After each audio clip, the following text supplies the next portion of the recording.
प्रिय विद्यार्थियों, जीअं त अॻे क्लास में मां तव्हांखे BA पार्ट फस्ट जो सिलेबस जे बारे में ॼाण ॾिनी त उन में 2 पेपर थींदा आहिनि। उन में फस्ट पेपर जेको थींदो आहे उहो गद्य पद्य ऐं रेपिटेटर। त उन में जेके उहे 2 किताब रखियल हुआ, हिकु अदबी गुलदस्तो ऐं ॿियो जेको हो उहो तव्हांजो हो अबो नाविल।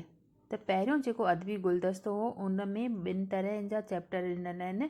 हिकु त कविता जो पार्ट आहे ऐं हिकु जेको आहे उहो प्रोज़ जो पार्ट आहे, उनजो नसुर ऐं नज़्म जंहिंखे सिंधीअ में चइबो आहे। त उन में जेके मज़मून ॾिनल आहिनि उनजो फस्ट मज़मून फस्ट यूनिट जो जेको आहे उहो आहे वक़्त जो मुल्ह। त अॼु पाण इहा ॼाण हासिलु कंदासीं त वक़्त जो मुल्ह जे बारे में इन जो जेको लेखक आहे कौड़ोमल चंदनमल, उन वक़्त जी वैल्यू वक़्त जे मुल्ह जे बारे में कहिड़ी ॼाण ॾिनी आहे। त हिन में अॻियां जेको इंट्रोडक्शन हिन मज़मून जो जेको तव्हां ॾिसंदा त उहो कौड़ोमल चंदनमल जे परिचय जे बारे में ॾिनल आहे। उहो तव्हांखे थोरे में यादि करिणो पवंदो ऐं उन खां पोइ ॾिसंदासीं त उन मज़मून में हिन कहिड़ा वीचार ज़ाहिर कया आहिनि। त कौड़ोमल चंदनमल जेको आहे इन जे लेखक परिचय उहो तव्हां पंहिंजो पाण ई ॼाण हासिलु कंदा। तव्हां किताब त परचेस कंदा ई, त मां इन में ॿुधायां थी त हिन में कहिड़ा वीचार ज़ाहिर थियल आहिनि। हिन मां जेको आहे हिकु कॾहिं कॾहिं नंढो सुवालु पुछियो वेंदो आहे, हिन मां कॾहिं कॾहिं 5 मार्कुनि जी व्याख्या हवालो पुछियो वेंदो आहे ऐं 10 मार्कुनि जो जेको आहे उहो वॾो सुवालु। त इहे जेके अॻियां 7 चैप्टर आहिनि उन्हनि जो जेको पहिरियों चैप्टर आहे उहो आहे वक़्त जो मुल्ह। हिन में लेखक फरमाए थो त हिन जग में काई शइ कामिल नाहे।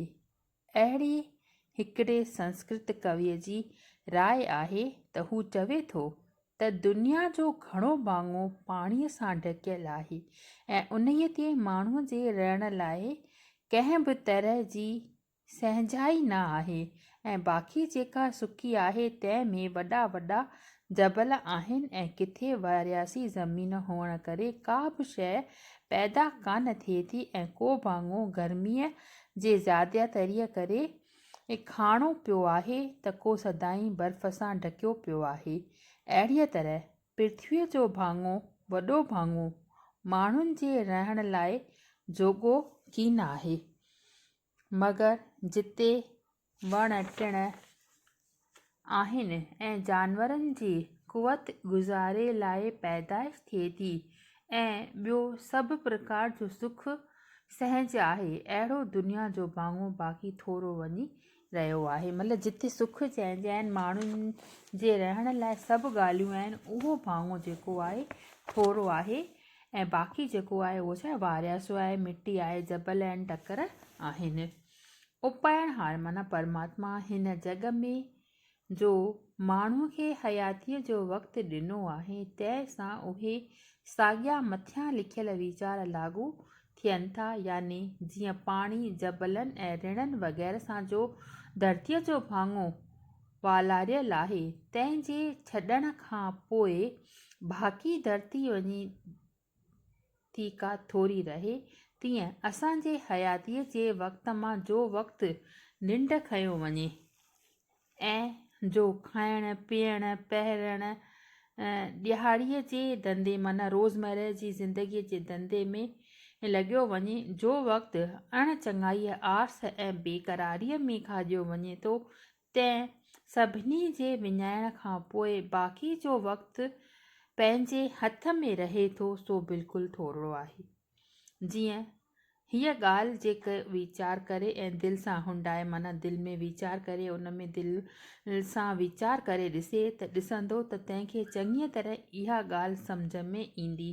इन्हीअ सबब करे जेकी सम्झू ऐं सियाणा माण्हू आहिनि से ॼाणनि था त जॾहिं असांजे वस में एतिरो थोरो वक़्तु थो रहे त असांखे उन जे लाइ अहिड़ी पकाई करणु घुरिजे जो हिकिड़ो पल बि माना हिकु सेकेंड हिकु पल बि हिकु साइत बि असांजो अजायो न निकमो वञे।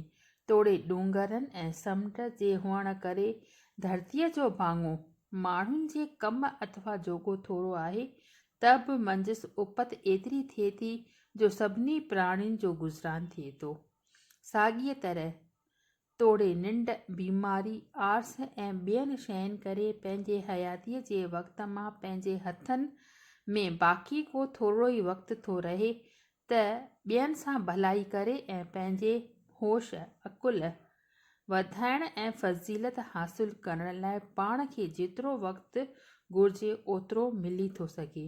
ईअं न आहे त पाण खे वॾनि कमनि करण जे लाइ फ़ुर्सत न आहे, पर जेतिरो पाण खे कशालो ऐं सायो करणु घुरिजे ओतिरो पाण नथा करियूं ऐं जेतोणीकि असांजे हथ में वक़्तु तमामु थोरो आहे त बि उन मां घणो भाङो बिना करणु अजायो विञायूं था, तंहिंमां कुझु फ़ाइदो हासिलु ई नथो थिए। छा मतिलबु आहे हिन जो चवण जो? त परमात्मा जेको आहे ॾींहं में 24 कलाक रखिया आहिनि, त 24 कलाकनि मां असां 8 कलाक 10 कलाक निंड करे आस करे ऐं सुस्तीअ में गुज़ारियूं था। बाक़ी बचनि था 12 कलाक या 14 कलाक, उन मां बि घणो टाइम टीवी ॾिसूं था, मनोरंजन जो वक़्तु में विञायूं था। चए थो त उन्हनि कमनि करण में असांजो घणो वक़्तु ख़र्च थी वञे थो। इन करे असां वक़्त जो जान कयूं था, वक़्त जो नुक़सानु कयूं था। असांखे वक़्त जो नुक़सानु न करणु खपे। हिकु हिकु साइड हिकु हिकु पल प्रभुअ जी यादि में चङनि कर्म करण में गुज़रान करणु घुरिजे। जीअं ॿुधायो त पृथ्वी जो जेको घणो भाङो आहे वायरस आहे, त बि उपाय हाणे अहिड़ो कुझु करे थो जो सभिनी जीवन जो जेको आहे उहो गुज़रान चङीअ तरह थिए थो। पर माण्हू जेको आहे पंहिंजे हथनि मां वक़्तु ईअं ई जीअं मुठ मां वारी न किरंदी आहे, मिटी किरंदी आहे, उनखे असां पकिड़े न सघंदा आहियूं, अहिड़ी तरह वक़्तु जान थी वेंदो आहे। ऐं पोइ जॾहिं वक़्तु जान थी वेंदो आहे, पोइ असां चवंदा असांखे वक़्तु ई कोन थो मिले, वक़्तु ई कोन थो। त इहा ॻाल्हि जेका आहे तमामु घणी ॻूढ़ी तरह सां गंभीर रूप सां असांखे सोचणु घुरिजे ऐं वक़्त जी जेका आहे वैल्यू करणु घुरिजे। अॻिते ॿुधाए थो त हासिलु नथा करियूं, जंहिंजे हयातीअ जो टाणो इन ई तरह वञी घटि थींदो ऐं जंहिं गफ़लत सां वक़्तु अजायो वञे थो, सा यकदमि पंहिंजे ख़्याल में नथो ई अचे। कॾहिं कॾहिं पंहिंजे ध्यान में ईअं थो अचे त पाण खे कंहिं चङे कम पूरे करण लाइ यकदमि फ़ुर्सत कान थी मिले, तंहिं करे इहो कमु पंहिंजे हथां थी की न सघंदो। ऐं अहिड़े ख़्याल ते पाण केतिरो ई वक़्तु ऐशनि ख़ुशियुनि बेफ़ाइदे कमनि में विञायूं था ऐं ईअं था भायूं त थोरो फ़ुर्सत जा मिले थी, सजायनि कमनि में न आणिजे त हरकत न आहे। छाकाणि त उन थोरीअ फ़ुर्सत में कंहिं कमु करण लाइ उद्यम खां जे सवें सहज ऐं हलाखियूं पेश ईंदियूं, तिन खे मथो ॾियणो पवंदो। पर माण्हुनि जा अहिड़ा ख़्याल रुॻो बेसमझाईअ ऐं कम अक़लीअ खां आहिनि। त छा थो चए त मतिलबु असां इलाही वक़्तु जेको आहे घणो वक़्तु ऐशनि ख़ुशियुनि में विञायूं था ऐं थोरो वक़्तु जेको आहे सुठनि कमनि में असांखे पर उनजो उल्टो करणु घुरिजे। हाणे वक़्त जो सचो मुल्ह सुञाणणु मुश्किल थी पियो वेंदो आहे, छाकाणि जो वक़्त में आहिनि दम ऐं पल। केतिरा ई पल अजाया विञाइजनि था, पर सभु कंहिं वटां केतिरा पल विया तंहिंजो माण्हू ख़्यालु नथा कनि। माण्हू धार धार वक़्तनि में अहिड़नि विञायल पलनि जो जेको लेखो खणी करे त हूंद ख़बर पवे त ईअं कंदे कंदे केतिरा ई वरी गुज़री विया आहिनि। चवणी आहे त फुड़ीअ फुड़ीअ तलाउ, माना हिकु हिकु बूंद मां जेको आहे उहो तलाउ ठहंदो आहे। सो इहा ॻाल्हि इल्म ऐं धन इन्हनि जी प्राप्तीअ सां बि लागू थिए थी। जेकॾहिं इन्हीअ ॻाल्हि जो माण्हू वीचार करे त ख़बर पवंदसि त धार धार वक़्तनि में जो मूं पल विञाया आहिनि, तिन जे करे केतिरी न क़ीमती वक़्तु मुंहिंजो हथां ज़ाइ थी वियो आहे। चवण जो मतिलबु इहो आहे त असांखे वक़्त जो जेको इस्तेमालु आहे, उनजो जेको यूटिलाइज़ आहे, प्रयोग आहे, उन्हनि सुठनि कमनि करण में घुरिजे।